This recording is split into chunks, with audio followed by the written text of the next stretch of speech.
Pasyrjes në fuqi të njojjes të pensioneve me Italinë, me 10 qytetarë të Vlorës janë dyndur në dyert e institucionit të sigurimeve shoqërore për të kryer edhe aplikime të përsa i përket njojjes së pensioneve me shtetin e fqinj. Të paktën nga kërkesa deri më tani, sipas informacioneve mbizotrojnë ata të qytetarëve vlonjat në moshë të tretë të cilët të kërkojnë që të jenë pjesë e këtij vendimi.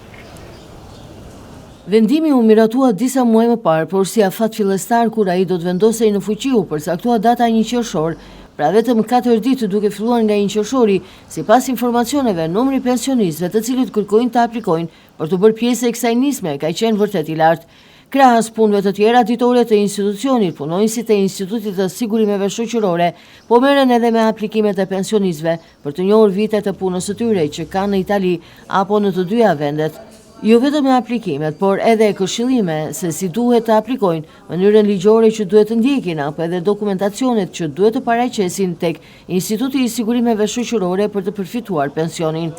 Numrin më të lartë të aplikimeve sigurisht që e mbajnë qytetarët e Vlorës, të cilët kanë punuar prej disa vitesh në Itali, dhe kërkohet prej tyre që të bashkohen vitet e punës, ato të njihen e të përfitojnë pension apo një vlerë më të lartë se ajo që kanë marrë deri më tani. Por nuk mungojnë as rastet e shtetasve italianë, të cilët prej pak vitesh jetojnë dhe punojnë në Vlorë, kanë madje edhe vite pune të regjistruara në vendin tonë, e kërkojnë sigurisht edhe ata përfitimin ligjor, megjithse ky numër mbetet vërtet minimal. Aplikimet në Institutin e Sigurimeve Shoqërore po i kryejnë edhe të gjithë ata pensionistë, të cilët kanë dalë në pension përpara 2024-s e kërkojnë të përfitojnë nga kjo marrëveshje. Edhe numri i këtyre qytetarëve në Vlorë është mjaft i lartë ndaj edhe kërkesat sa vinë shkojnë në rritje.